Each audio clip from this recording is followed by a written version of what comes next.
আমি নাকি ভাই গরিব মানুষ, সর্বক্ষণ গাছপালা নিয়ে থাকি, রান্না বান্নায় ভালো কিছু খাওয়া দাওয়া করি না, শুধু গাছের লতা পাতা খাই।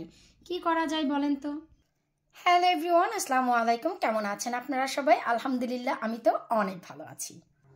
আশা করি আপনারা সবাই ভালো আছেন। আরও একটি নতুন ভিডিও দেখার জন্য আপনাদের সবাইকে ওয়েলকাম জানাচ্ছি। ভাই সবাই বলে আমি নাকি ভালো মন্দ খাওয়া দাওয়া করি না, রান্নাবান্নাও করি না, গাছের লতা পাতায় রান্নাবান্না করি, সারাক্ষণ গার্ডেন নিয়েই থাকি। তো ভালো মন্দ খানা পিনা কি সেটাই তো আমি জানি না। আমার কাছে তো মনে হয় মাছ, শাক, সবজি, ভাত, ডাল, ভেজিটেবল এগুলো ছাড়া আর কি হতে পারে। এখন যাদের কাছে পোলাও কোরমা রোস্ট ভালো খাবার, তাহলে তো ভাই আমার সাথে হিসাব মিলবে না। কারণ পোলাও কোরমা রোস্ট কালিয়া এইসব ভাই আমার কাছে ভালো খাবার না। তারপরে যেহেতু এত জলে আমার জন্য, কেন আপনারা আমার জন্য রান্নাবান্না করে পার্সেল করে পাঠান না? তাহলেই তো আমি ভালো মন্দ কিছু খেতে পারি। তো যাই হোক, আমরা গুণগান পরে করব। আজকে খাবারের কি আয়োজন আর মনটা এত ভীষণ খারাপ কেন, চলেন আপনাদের সাথে একটু শেয়ার করি। ও হ্যাঁ, আমি তো বলতে ভুলেই গিয়েছি, ভাই রে ভাই, আমার একটা সর্বনাশ হয়ে গেছে রে ভাই, সেটাও চলেন আপনাদের সাথে শেয়ার করব। ফ্রিজে ভাই কয়েক পিস ইলিশ মাছ ছিল, পদ্মার ইলিশ, খুবই মজার, চাঁদপুরের ইলিশ। চিন্তা করলাম যে এগুলো যদি খাই প্রায় আরও মাসখানেক গড়িয়ে যাবে, তো মাসখানেক না রেখে আজকে এটাকে আমি সরিষা ইলিশ করে ফেলেছি। এই যে দেখেন, এত মজা হয়েছে রে ভাই, যে কি আর বলিব রে ভাই। গ্রেভি দেখেন, মানে জিভে জল চলে আসে। আর সত্যি একটি কথা বলবো, এই যে আমার খাবারের ভিডিওগুলো, আমার গার্ডেনের ভিডিওগুলো, সব চাইতে বেশি যে এফেক্ট পড়ে, যার উপর যে অনেক অন্তর থেকে খুশি হয়, সে কে জানেন? সে হচ্ছে আমার এক দুলাভাই ফরিদ ভাই, আমাদের আপা, হ্যানা আপার হাজবেন্ড। আমার সেই ফরিদ ভাই আমার খাবারের প্রশংসা করে না এমন কোনো খাবার নেই, খাবারের লুকগুলো পছন্দ করে না এমন কোনো খাবার নেই। অন্তর থেকে সে সর্বদাই প্রশংসা করে। আমি তার শালি তাই বলে না, সে আসলে সর্বদাই সত্যের সাথেই চলে। তো আমার যে জিনিসগুলো ভালো লাগে দুলাভাই প্রশংসা করে, আর ভালো না লাগলেও বলে শালিকা আরেকটু ভালো হতে পারতো। তো এই যে দেখেন, এটা হচ্ছে সত্যতা। তো আমার দুলাভাই ভাই অনেক প্রশংসা করে। আশা রাখি আপনারাও আমার খাবার দাবার পছন্দ করেন। অবশ্যই কিন্তু ভিডিওর নিচে কমেন্ট করতে ভুলবেন না। তো ভাই আমাদের জন্য শর্টকাট এই সরিষা ইলিশ রান্না করেছি আমরা আজকে, আর কালকে খাবো জামাই বউ, একদম ঝাল করে রান্না করেছি, সাথে কাঁচামরিচও দিয়েছি। আর বাচ্চা কাচ্চার জন্য চিন্তা করলাম যে আলু দিয়ে তো প্রতিদিনই চিকেন টিকেন এটা সেটা হয়, তো আজকে আমি 1.5 কেজি চিকেন রান্না করে ফেলেছি। এই যে দেখেন, একদম খুবই মাইল্ড, যাকে বলে তেহারি। আসলে বিরিয়ানি না, বিরিয়ানি আমি কখনোই পছন্দ করি না। বিরিয়ানিতে এই মশলা সেই মশলা, আগডুম বাগডুম তো চলতেই থাকে।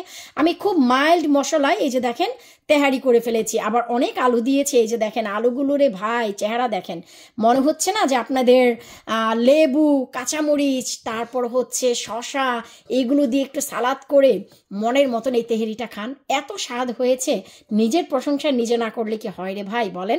তো এটা যেহেতু বানিয়ে ফেলেছি, তাই আর আমার আমান আমেনের জন্য আলু চিকেনের কোনো প্রয়োজন নেই।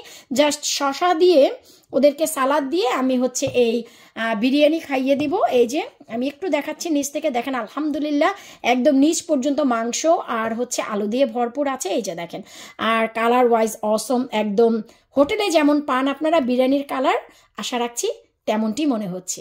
কি বলেন, তেমনটি হয়েছে কি না বলেন তো? এই হলো ভাই আমার আজকের খানা পিনা। সাদা ভাত আছে, সাদা ভাত দিয়ে আমরা এটা খাবো।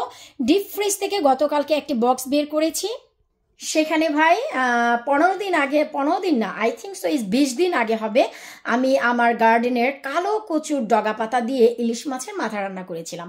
তো সেটা গতকালকে বের করেছি, দেখলাম যে সেটা বের হয়েছে, আজকে যদি মনে হয় সেটা খাবো তো সেটাও খাবো। আর 2 দিন আগে পাবদা মাছ রান্না করেছিলাম, 1 পিস রয়ে গেছে, বেচারাকে খাওয়া হয়নি, কত আর গিলবো, গিলতে গিলতে আসলে অনেক গিলে ফেলেছি। যতই মাছ পছন্দ করি, সব কিছুর একটা লিমিট তো থাকে। ওভার খেলে আবার এমনি তো আমার ভালো লাগে না, তাই লিমিট করতে গিয়ে 2 দিনে 2 বেলা খেতে গিয়ে 1 পিস আবার রয়ে গেছে। দেখি সেটা আজকে খেয়ে ফেলবো নাকি রেখে দিব, নিজেও জানি না। আর এখন তার রাখারাখি নাই, ডিপ ফ্রিজ আমার খালি করার পালা, অনেকটাই খালি করেছি, এখন কিছুটা নিশ্চিন্ত। এই হচ্ছে রে ভাই আমার ডিপ ফ্রিজ। আমি এই পাশটা একদমই খালি করতে পারি নাই, এই পাশটা একদমই ভরা আছে, আবার ওই পাশটাও আমি খালি করতে পারিনি। কিন্তু হ্যাঁ দেখেন মাঝখান থেকে কিন্তু আমি অনেক জায়গা করে ফেলেছি। এখন খুব ইজি পিজি দেখেন, আমি এই যে পিৎজাগুলো হয়তো বা আজকে কালকে শেষ হয়ে যাবে, তারপরে এই যে দেখেন মাঝখান থেকে কিন্তু আমি খালি করতে সক্ষম হয়েছি। ভাই রে ভাই, শুধু আমি ডিপ থেকে বের করেছি আর খেয়েছি, কি করব। এই যে দেখেন এখনো পর্যন্ত কিন্তু এখানে আলহামদুলিল্লাহ যতটুকু জায়গা হয়েছে আমি মনে করি এনাফ। এরপর এই যে লম্বা ফ্রিজেরও আপনার এই পার্টটি এমটি করতে পারিনি, এটাও এমটি করতে পারিনি, কিন্তু এইখানে বেশ কিছু জিনিস আমি এমটি করেছি এবং ওই যে দেখেন উপরে। সো এই জায়গাগুলো যেহেতু এমটি করেছি, সাইডগুলো আসলে এমটি করতে পারিনি, এখনো পর্যন্ত ভরাই আছে।